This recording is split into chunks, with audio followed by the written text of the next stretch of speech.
Aku have So kalau korang nak tahu kan performance untuk Lumen Crate daripada Hinox ni, aku dah pakai pagi tadi dan dia punya bau ni boleh tahan sampai 5 jam. Samalah jika kulit dengan baju aku.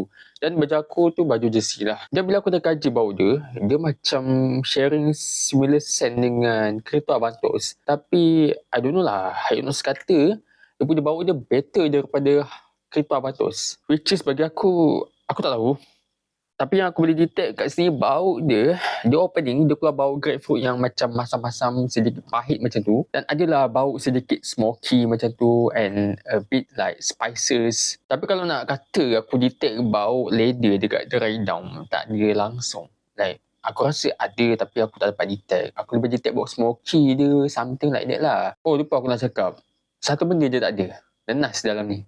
Bau nenas aku tak dapat detect. Aku dapat detect bau grapefruit tu lah. So bagi aku nak kata dia better version of Kereta Avantos, aku tak tahu. Aku have aku tak jadi. So bagi korang yang suka sini profile Kereta Avantos tu, aku rasa korang boleh cubalah Lumen Crate ni. Yang ni boleh pakai indoor outdoor dan dia lebih fokus bau dia ke arah lelaki. Tapi bagi aku, bau ni dia macam bukan on creation lah. Bagi aku lah, opinion aku. Dia lebih pada inspired Kereta Avantos sebab dia terinspirasi daripada Kereta Avantos. Macam tu lah.